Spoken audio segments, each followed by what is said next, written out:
Nar il-ħamis u l-ġimgħa li ġej Malta se tospita 57 Ministru għall-affarijiet barranin bħala parti mis-summit ministerjali tal-Organizzazzjoni għas-Sigurtà u l-Kooperazzjoni fl-Ewropa, l-OSCE, li għal din l-aħħar sena kienet immexxija minn pajjiżna stess.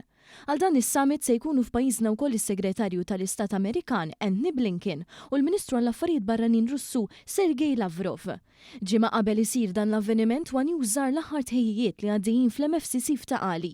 Hawnhekk tkellimna mal-kap ta' Task Force tal-attivitajiet tal-Presidenza Maltija tal-OSCE, Kirsten Spiteri. Ovvjament hawn ħafna loġistika involuta, kellna ħafna laqat ma' diversi entitajiet u anki mal-Pulizija, mal-Armata, ma' Civil Protection, għax ovvjament jinvolvi lil kulħadd biex nażguraw illi konna kollox f'postu, speċjalment anki mill-lat ta' sigurtà. Dan fil-waqt li għal dan l-avveniment ittellet binja oħra bis-swit it-tinda tal-MFCC.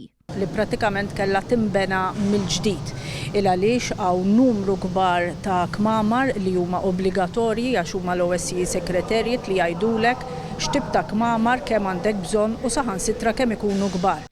Dwar dan l-avveniment importanti kummenta wkoll id-Deputat Prim Ministru Ministru għall-Affarijiet Barranin u Ewropew il-Kummerċ Ian Burch li hu chairperson attwali tal-OSCE f'isem Malta. Il-Ministri Ewropej, il-Segretarju tal-Istat Amerikan, ministri oħrajn bħal dak tar-Russja, l-Ukrajina u oħrajn mill-Asja ċentrali ban wieħed illi nagħtu lill-organizzazzjoni tmexxija ġdida għodda sabiex tkompli taħdem madwar ir-reġjun kollu.